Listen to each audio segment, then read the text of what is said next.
And as you do check out the exhibits, try not to tap or bang on the glass. It gets very loud in there for the animals, so it can frighten or upset them. So we ask that you don't do that.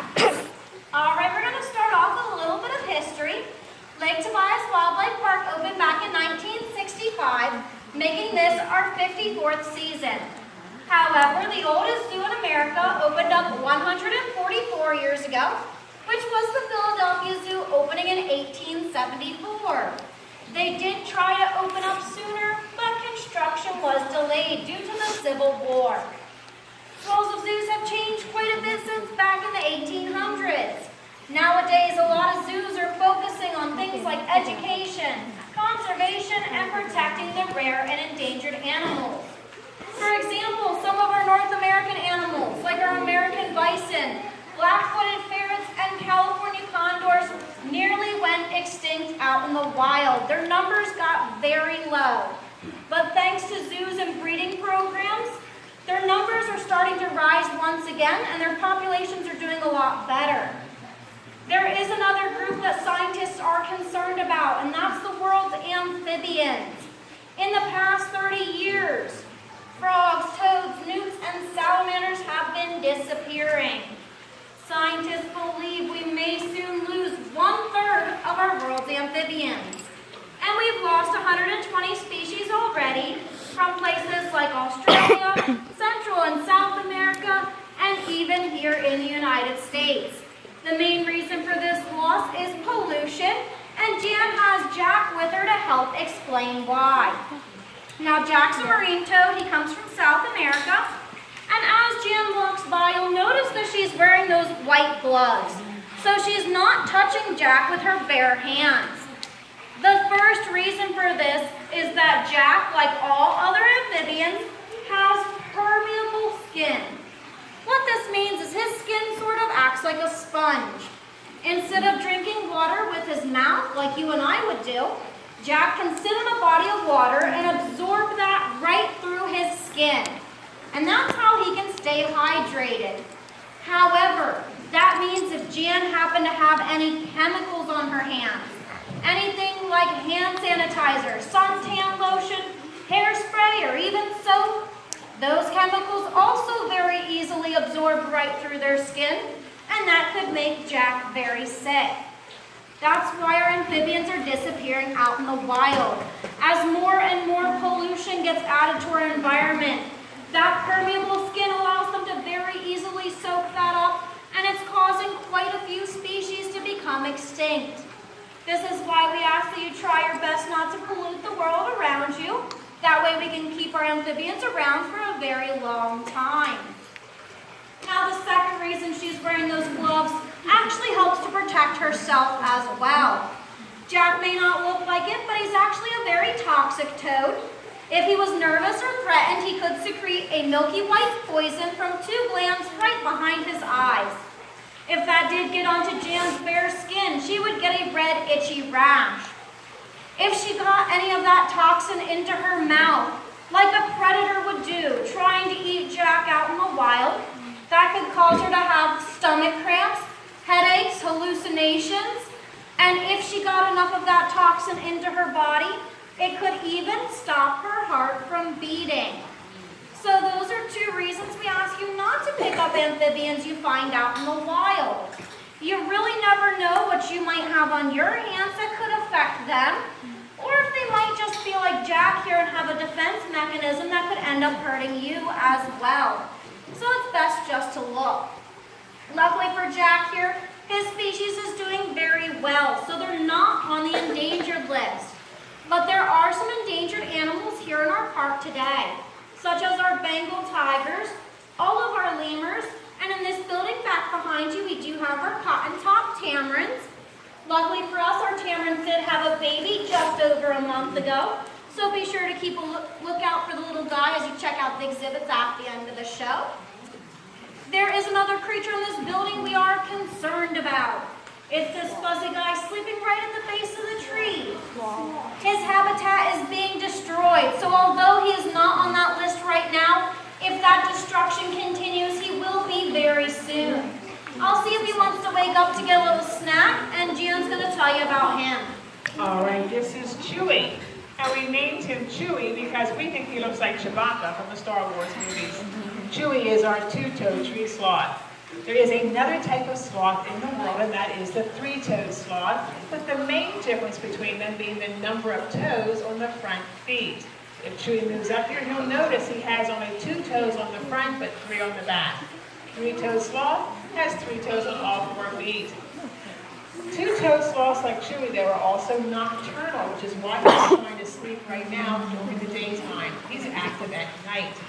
Three-toed sloth is the opposite. He's like us, we're awake during the day. Now all of your sloths, both 2- and 3-toed, all come from the rainforests of Central and South America. They're very slow-moving, leaf-eating mammals that spend most of their entire life just hanging upside down in the trees like this. And their bodies are made for this upside-down position. You can see how his hair splits down the center of his stomach and is all growing downward toward the center of his back. Now that's the opposite direction of other animals. And that's because he is hanging upside down in the trees. That water from the rainforest hits his stomach first, rolls down off of his hair, and keeps him drier. He also has his major body organs along his backbone, so they function better when he is hanging upside down. And the females also give birth in this hanging upside down position as well. Now, not only do they move slow, they have a very slow metabolism. Anything that Chewie eats today, like that plum that Nicole just gave him, it's going to take him anywhere from a week to a month to fully digest. Whereas you and I can digest our food in 1 day's time, so it's quite a difference. Now, out in the wild, quite often they have a greenish color to them. And that's because moss, algae, and tiny plants will start to grow in their hair, which sounds really disgusting, but it's good for him. And that's because it's going to give him that green color to camouflage him from his predators. But if he is up in the trees, if it's knocked down by a predator, or if he happens to just fall accidentally, he is going to have to turn over on his belly on the forest floor and then just pull himself along until he finds another tree to climb. He'll pull himself along with his front legs. That's because those arms and legs are made strictly for hanging from branches. They do not have the muscle he needs to use them to walk with them, like other animals would use them. Instead, it's only to hang with them. And they like to hang above water. If they happen to fall into water, he's going to be an excellent swimmer. That's a good thing for him because he does share this exhibit with an alligator snapping turtle named Thelma. Now, Chewie has in the water at this point. But Thelma here is an alligator snapper, which comes from the southeastern parts of the United States. They are not. She's big. Here in Pennsylvania, we do have a common snapping turtle, which you probably see. Common snapping turtles have a much smoother shell, they have a smaller head, and they don't actually grow any larger than this. Alligator snappers like Thelma has that very rigid shell, a very large head, and they are one of the world's largest freshwater turtles. They are actually the largest here in North America. They can get up to a weight of 150, 175 pounds, and even record weights of 250. So Thelma being 60 pounds right now, she has a whole lot of growing to do. They have an interesting way of catching their food too. They like to sit at the bottom of ponds and rivers very still and simply sit there with their mouth hanging open. The inside of her mouth is camouflaged to match the riverbed. But on the end of her tongue is this little pink appendage that looks like a worm. So while she sits there with her mouth open, she is wiggling her little appendage around to try to attract a fish in to try to catch that worm. When it comes close enough, she simply closes her mouth and she's caught herself a meal. And that's how she fishes for her food. Now they do have a very strong jaw, according to the scientists. They can close it at about 1,000 pounds of pressure per square inch. That's a very nasty bite, and Nicole has to keep her fingers back because it can take them right off. And they also live a very long time. They live to be about 75 in captivity, but in the wild even longer. One was found years ago down south with the remains of musket balls dating back to the Civil War. When they found that, the shells were in the musket balls were in the shell. When they found that turtle, it was estimated to be about 110 years old at that time. Thelma's going to make her way back into the water, and Chewie might be going back down to sleep, I'm not sure. If he does crawl around though, children, please do not try to reach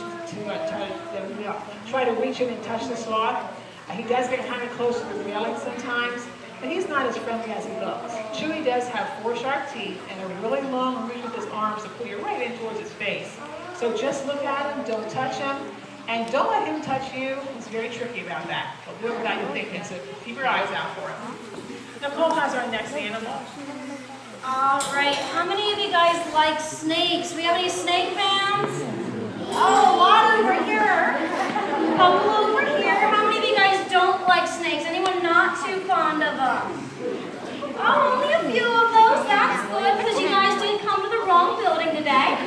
This is a reptile building, so we are going to talk about some of our snakes. And we're going to start off with a little one. This here is Monty. And Monty is our African ball python.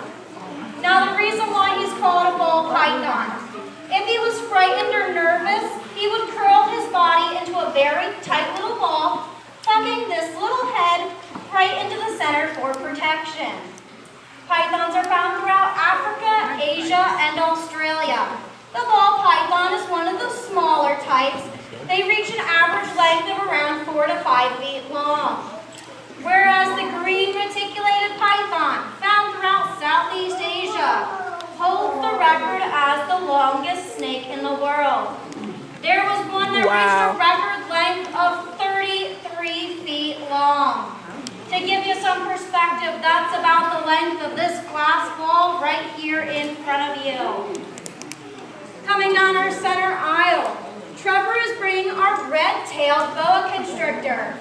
The boa's just to look at, so please don't reach out to it as he walks by. Boas are found throughout Central and South America. They don't grow as large as pythons, so the record size for them is about 18 foot, though anything over 10 foot is considered a good size boa for today. Pythons and boas are not venomous, so they don't kill their prey with fangs or venom. Instead, they are constrictors. So when they're hungry, they grab a hold of prey with their teeth simply to hang on. Then they'll quickly and tightly wrap their bodies around the animal, squeezing tighter and tighter. It was once thought that they suffocate the prey, but with some more research, it actually cuts off blood flow to the brain. So it is a much quicker way to kill the prey. Once the prey is dead, they will swallow it whole, and usually head first. Now with your boas like the one Trevor has, no matter how large that guy gets, they don't like to eat anything larger than a medium-sized animal. Something like a chicken or a rabbit. But a python, the larger a python gets, quite often the larger their meals will become. There was a report of an 18-foot African rock python seen attacking and eating a full-grown leopard, swallowing the whole leopard with very little damage.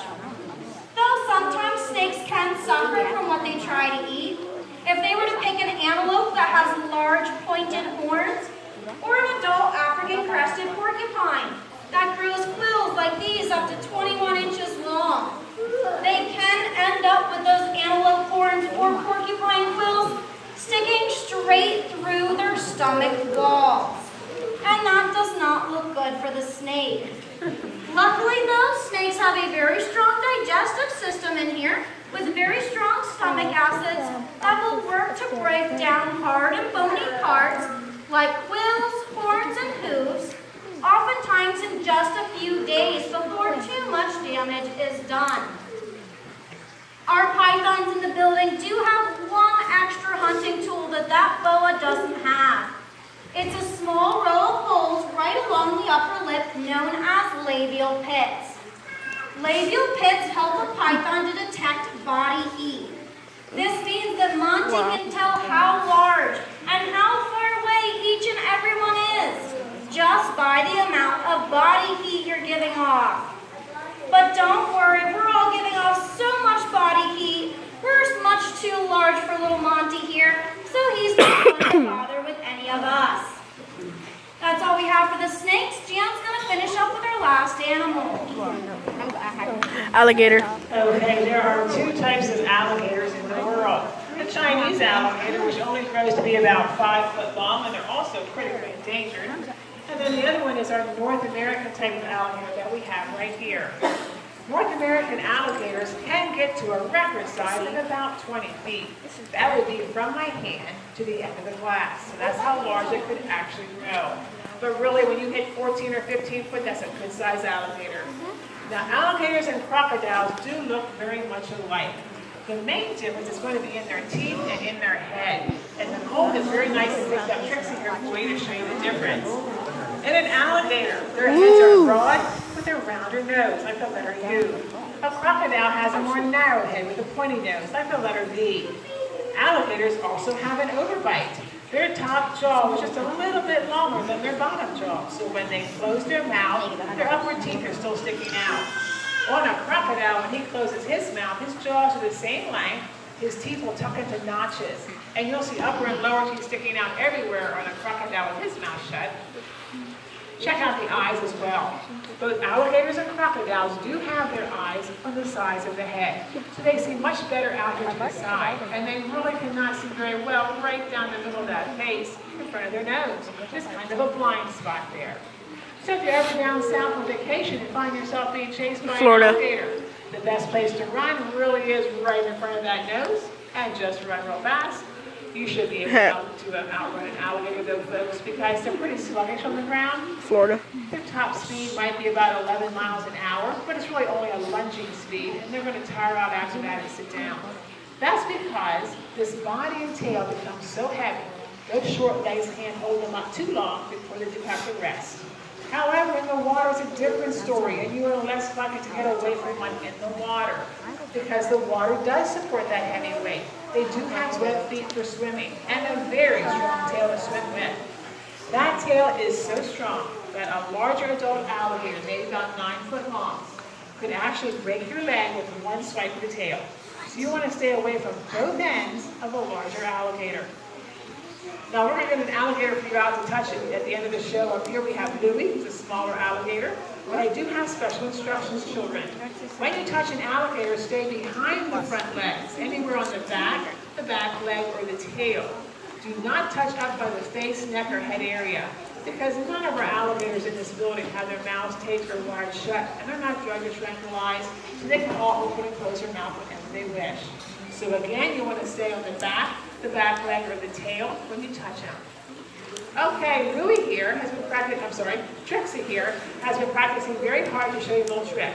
And if you all say, "See you later, alligator," we'll see if she'll do it. 1, 2, 3. See you later, alligator. It waved. It took us a long time to teach her how to do that, by the way. Okay, It waved. we're going to have a snake back here to touch, and an alligator back here. I'm going to dismiss this side first in just a moment, unless you have a tour to go to right next. You're okay? Okay. We're going to dismiss in a second. Children, we're all going in one direction, by the way. We'll start back here at the marmoset and go in this direction so we don't have a traffic jam. You have lots of friends behind you that also want to touch, so take a touch and keep going. Snake and then alligator. Would you all please exit out that side door past the restrooms, because we have another TIU coming in behind you.